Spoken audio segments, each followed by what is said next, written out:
A warm welcome to all our viewers. I'm your host Pratiksha Mishra and you're watching another episode of South Asia Focus. Let's begin the show.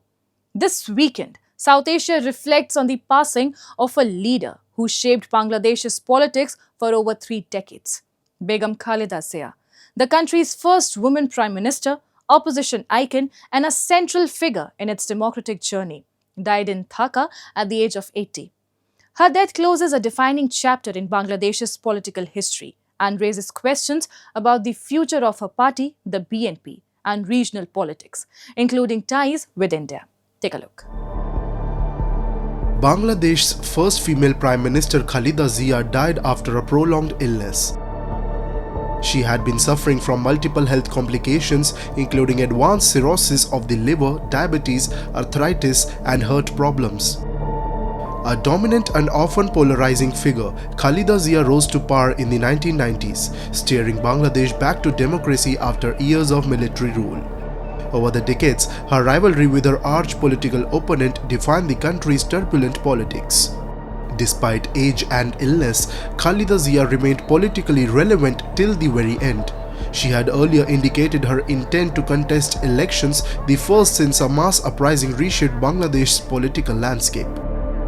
Her death now leaves a leadership vacuum within the BNP even as her supporters remember her resilience and determination amid controversy and confrontation. It's a great loss for BNP, for our democratic values-loving people. But I know that our people will learn from her life, and so they will advance, and so they will be encouraged from her very fighting life. I think certainly she will be remembered as Bangladesh's first lady Prime Minister. I think the BNP, the legacy of the BNP, which was founded by her husband, President Zia Rahman, she carried on that legacy. She didn't let the BNP collapse, and she came in first as an ordinary member, then as vice chairman, then she became the head of BNP. And she's carried on the tradition, and now her son has taken over the baton. But in terms of politics, I think the situation has already been factored in, because it was known for a long time that at one point it was thought that she might be well enough to contest the elections, and then she might even become prime minister. Again, that was being talked about at one time because Tariq Rahman was not being allowed to come back to Dhaka. But I think the moment she fell, the latest bout of illness, the moment she fell ill, it was very clear that she would not be able to do much more, and so I think she has just passed away as a leader, and she will be remembered as a leader. Khaleda Zia's political legacy also shaped Bangladesh's foreign policy, particularly its complex relationship with India. While ties saw moments of tension during her tenures, there was also engagement, dialogue and regional cooperation. Her meeting with Prime Minister Narendra Modi in 2015 marked one such moment, reflecting mutual recognition despite political differences. Prime Minister Modi has expressed condolences, saying he hoped her vision and legacy would continue to guide India and Bangladesh relations. Prime Minister Modi and Begum Zia had met in 2015 when Prime Minister Modi's first visit to Bangladesh. And throughout all her tenures, Begum Khaleda Zia played a very significant role in enhancing Bangladesh's international profile. Whether it was in terms of bolstering regional cooperation through SAARC or building ties with other countries, building ties with the Southeast Asian region, for instance, with her Look East policy. She was a leader who believed that Bangladesh must get her rightful place in the international system. We must remember here that it was in her first tenure in 1991 when she became Prime Minister, after a prolonged period of military rule when democracy returned to the country. As Bangladesh looks ahead, Khaleda Zia's passing invites reflection on her role in restoring democracy, her stewardship of the BNP, and her impact on regional politics. Yet Khaleda Zia's legacy remains deeply contested. Critics argue that her years in power intensified political polarization, weakened institutions, and entrenched confrontational politics that continue to haunt Bangladesh today. Her leadership style, marked by street politics and prolonged standoffs, often stalled governance and reform. Loved by supporters and questioned by critics, Begum Khaleda Zia leaves behind a legacy that continues to divide opinion, a reminder that in Bangladesh's turbulent politics, even history's most powerful leaders are remembered through both achievement and controversy. India has received a significant diplomatic boost on the global stage. Argentina has openly supported India's long-standing demand for a permanent seat in the United Nations Security Council, calling it justified and in tune with present-day global realities. The endorsement comes at a time when bilateral relations between India and Argentina are witnessing steady growth across multiple sectors, including trade, energy, mining, defense, and food security. India and Argentina, the two vibrant democracies, separated by two oceans, irrespective of the direction one takes, are bound by shared values, mutual respect, understanding, and respect for rule of law. The two friendly countries have enjoyed cohesive and strong relations spread across a wide spectrum of sectors which have deepened over decades. The multifaceted relations between the two countries have strengthened over the years with constructive cooperation and engagements in political, economic, defense, mining, agriculture, oil and gas, nuclear energy, cultural, and scientific and technological areas. In a major diplomatic endorsement, Argentina has extended clear support to India's bid for permanent membership of the United Nations Security Council, an aspiration New Delhi has long argued reflects contemporary global realities. When the UN was created in 1945, 8 decades ago, the UN Security Council at that time reflect the type of world order that emerged from the Second World War, and that was reasonable at that time. But 8 decades had passed. 80 years is a lot of time, and world order is always evolving. No? So at this, the current situation, it is obvious that the UN Security Council doesn't represent exactly the type of world order we're having now. There are some large countries with huge populations that are not represented there. So I think India's aspiration is understandable, and we think it's correct. Argentina's support adds momentum to India's push for long-pending reforms of the UN Security Council.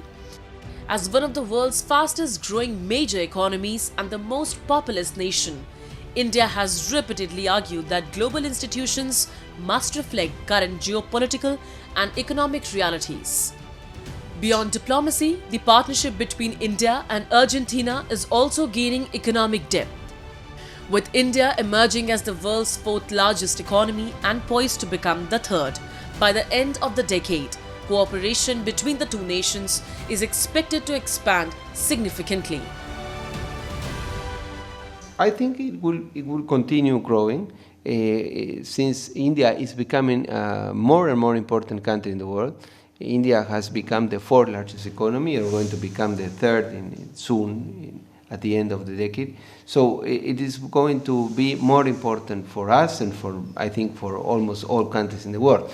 In case of Argentina, we hope we can continue the cooperation in food security, we can expand to energy security, and we can expand in mining, as you are already investing in Argentina, in lithium, for example, in some provinces or states in the north of Argentina.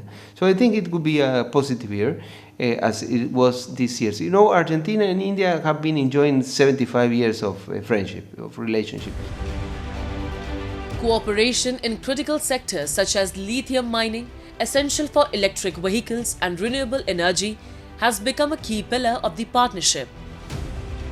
Indian investments in Argentina's mineral-rich northern provinces underline the growing strategic convergence between the two nations.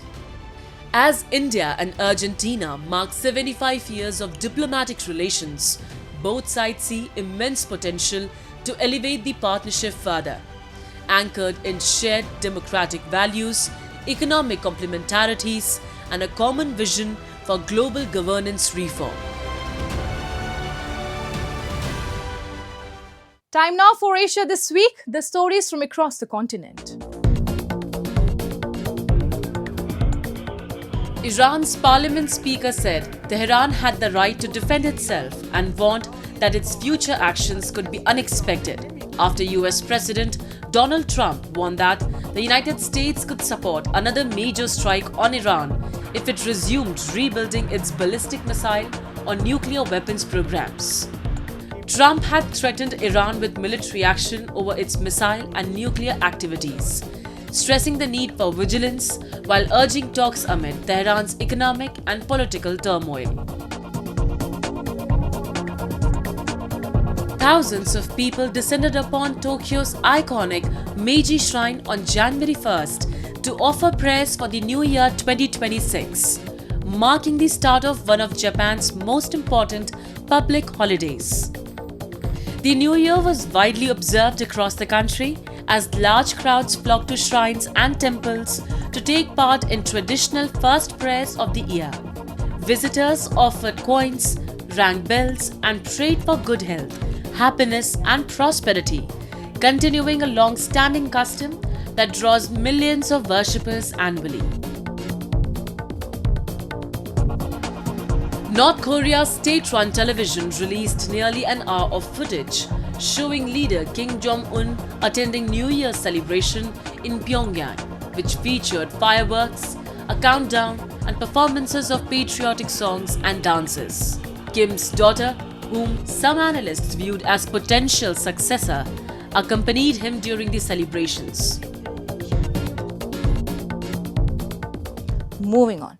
In Pakistan-occupied Jammu and Kashmir, democratic governance is largely symbolic, with Islamabad tightly controlling political structures and local representation. Widespread frustration is evident as nationalist parties voice anger over the altered political setup. Despite its abundant natural resources, POJK continues to face severe shortages of electricity, water, and basic facilities, highlighting a glaring disconnect between those in power and the everyday needs of the people. Take a look. For decades, Pakistan has claimed that the people of Pakistan-occupied Jammu and Kashmir enjoy self-rule. However, voices from within the region tell a very different story. Political structures in POJK function under strict supervision from Islamabad, leaving elected institutions powerless. Nationalist leaders allege that Pakistan has deliberately weakened local governance to maintain absolute control over the region. Despite POJK's vast natural resources, rivers, forests, and hydropower potential, the local population continues to suffer from electricity shortages, lack of clean water, and crumbling basic infrastructure. In so-called Azad Kashmir, politically become ineffective, while establishment is very powerful. All those political parties who have right to participate in the elections, they have no any say, because Pakistan, POJK and Gilgit-Baltistan is ruled by 4 powerful land officers. This land, which is known as Azad Kashmir, used as a proxy land, as a launching pad, and there is a huge terrorist infrastructure in these areas. So I can say that the people of POJK and Gilgit-Baltistan is facing worst kind of intimidations and facing discrimination on the basis of ethnicity. Constitutionally, we have no right to appear in any court. The people of this area is only the mercy of the deep state. These allegations strike at the very core of Pakistan's narrative on Kashmir. POJK and Gilgit-Baltistan may be called regions, but they function as territories illegally controlled through coercion, surveillance, and military oversight. Legal rights remain severely restricted, and residents lack constitutional protection to challenge state actions in courts. Pakistan's deep state dominates political life through intimidation, arbitrary restrictions on movement, and constant monitoring of dissent. economic neglect has further deepened the crisis.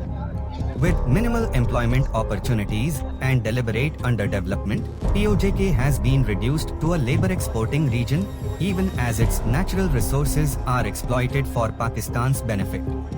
The repression extends beyond borders. Those working abroad who criticize Pakistan on social media face travel bans, offloading, job losses, and blacklisting. In the Gilgit-Baltistan, all political activists, the leaders, is actually booked in Schedule 4th, and they are not allowed to prior permissions move any area of Gilgit-Baltistan or come out. And in POJK, 400 people name is in the control list, and majority when try to go abroad, because in POJK there is no any kind of facilities where the people can get the job. So majority living in the Middle East, Gulf states.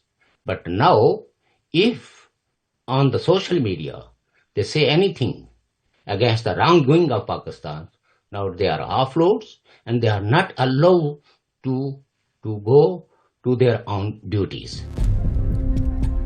What emerges is a disturbing picture of a region under tight control, where democratic rights are curtailed, dissent is criminalized, and entire communities live under constant pressure from Pakistan's security establishment. Far from the image of Azad or free governance promoted by Islamabad, Pakistan-occupied Jammu and Kashmir appears trapped in a system of political domination, economic exploitation, and institutional repression.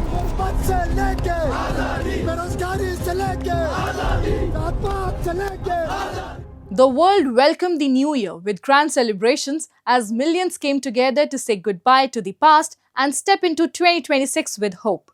From spectacular fireworks lighting up major global cities to prayers and pilgrimages across India, the new year began with a mix of celebrations and faith.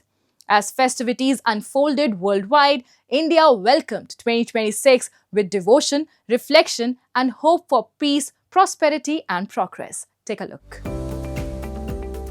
A new year, a new beginning, and across the globe, celebrations reflected that spirit. As midnight struck, iconic skylines came alive.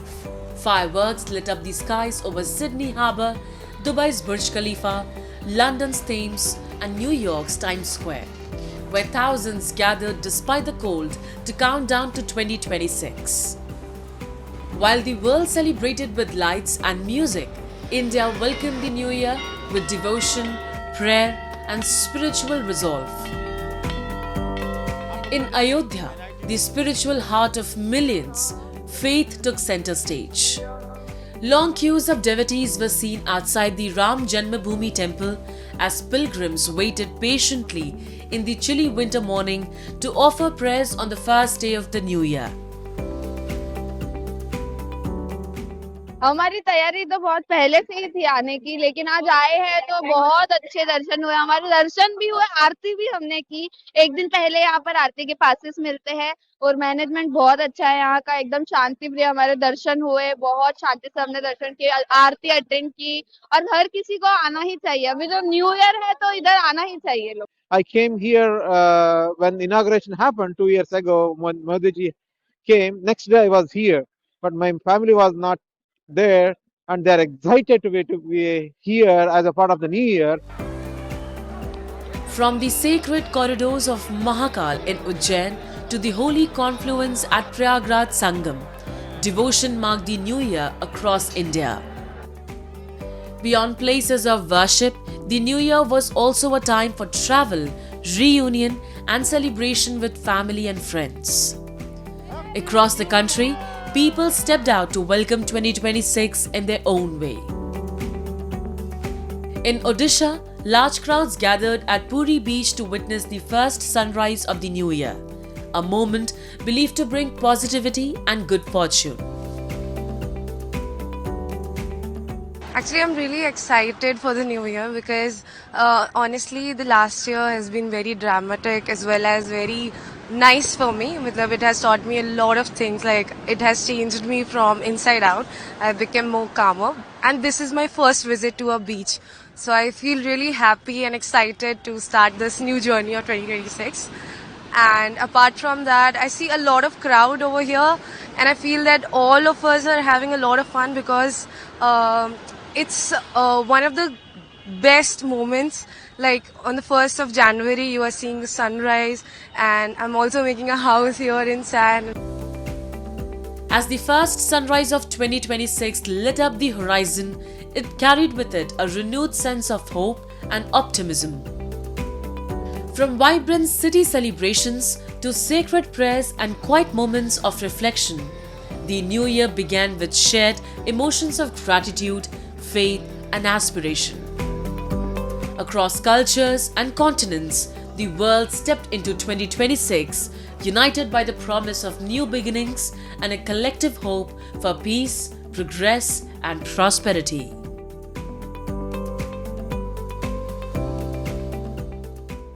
As the world steps into 2026, hope and optimism fill the air. And with that, we come to the end of this week's episode. See you next week. Till then, goodbye and take care.